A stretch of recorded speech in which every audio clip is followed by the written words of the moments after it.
நான் காலையில் கோயம்புத்தூர் மீடியா நண்பர்களுக்கு ஏற்கனவே பேட்டி கொடுத்திருந்தேன். இந்தியாவே உலுக்கக்கூடிய ஒரு சம்பவம் நேற்று கோயம்புத்தூரில் நடைபெற்றிருக்கிறது. கோயம்புத்தூர் கவர்மெண்ட் பாலிடெக்னிக் பின்னாடி ஏர்போர்ட் பின்னால் ஒரு மைதானம் போல ஒரு இடம் இருக்கு. அங்கே தான் கோயம்புத்தூர் மாநகரில் உள்ள எல்லா குப்பைகளையும் கொண்டு போடுறாங்க. ஆனால் அங்கே தான் எல்லா கிரிமினல் ஆக்டிவிட்டிஸும் நடக்குது. ஒரு 2 மாதத்துக்கு முன்னாடி போலீஸ்காரங்களே கழுத்தை வெட்டியிருக்காங்க, அறுத்திருக்காங்க. அதன் பிறகும் தமிழக காவல்துறை, முதலமைச்சர், கோயம்புத்தூர் காவலர்களுக்கு எந்த விதமான உத்தரவும் பிறப்பிக்கவில்லை. நேற்று ஒரு மிக மிக ஒரு மோசமான ஒரு சம்பவம். ஒரு பெண்ணை கடத்தி கொண்டு 3 பேர் பாலியல் பலாத்காரம் பண்ணியிருக்கிறாங்க.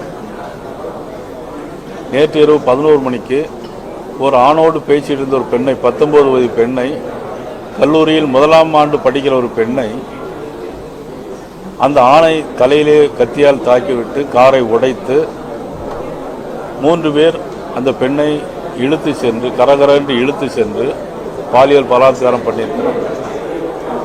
ஆனால் 11 மணிக்கு 11:30 மணிக்கெல்லாம் போலீஸ் அந்த பக்கம் வந்து எல்லா இடத்துலையும் தேடி இருக்காங்க, யாரையும் கண்டுபிடிக்க முடியல.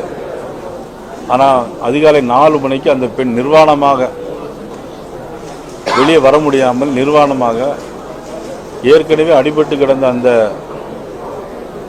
அவருடைய நண்பரை அதிலிருந்து ஃபோன் எடுத்து அதுக்கு பிறகு போலீஸில் ஃபோன் பண்ணி வந்து அவர்களை எடுத்து ஆஸ்பத்திரியில் தனியார் மருத்துவமனையில் சேர்த்து பிறகு அரசாங்க மருத்துவமனையில் இப்பொழுது சேர்த்திருக்கிறார்கள்.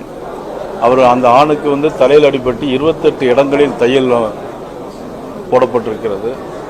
அவரை நம்ம முருகானந்த் அவர்கள் நேரடியாகவே போய் பார்த்துவிட்டு வந்தாங்க. கண்ணு முழிக்க முடியவில்லை, ஆனால் பேசுகிறார். இவ்வளோ ஒரு மோசமான சூழ்நிலை தமிழ்நாட்டில் நடந்து வந்து கொண்டிருக்குன்னு சொன்னால் இது சட்டம் ஒழுங்கு சரியில்லை. போதைப் பொருள் கடத்தல், கஞ்சா, பெத்தமைட்டின் போன்ற அபின் போன்ற பல்வேறு போதைப் பொருட்கள் கோயம்புத்தூரில் மட்டுமல்ல தமிழ்நாடு முழுவதும் நடைபெற்று கொண்டிருக்கிறது. இதை முதலமைச்சர் கண்டுகொள்ளவில்லை என்பதுதான் பாரதிய ஜனதா கட்சியினுடைய குற்றச்சாட்டு. இது திமுக ஆட்சி ஏற்பட்ட பிறகு 18,200 பாலியல் பலாத்காரம் நடந்திருக்கு. 18,200 பாலியல் பலாத்காரம். குழந்தைகளுக்கு எதிரான குற்றங்கள் 15%,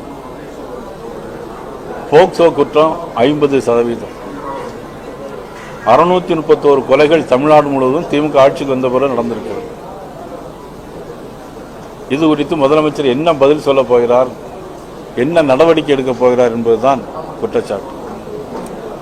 அவருக்கு இருக்க ஒரே நோக்கமெல்லாம் துணை முதலமைச்சராக இருக்கக்கூடிய தன்னுடைய மகன் உதயநிதி ஸ்டாலின் அவர்களை மீண்டும் முதலமைச்சராக்குவது எப்படி, அதற்காக கூட்டணிகளை எப்படி தக்க வைத்துக் கொள்ள வேண்டும் என்பது மட்டுமே குறிக்கோளாக வைத்திருக்கிறாரே தவிர நாட்டு மக்களுடைய நலன் கருதி எந்த செயல்பாடு இருந்ததாக தெரியவில்லை.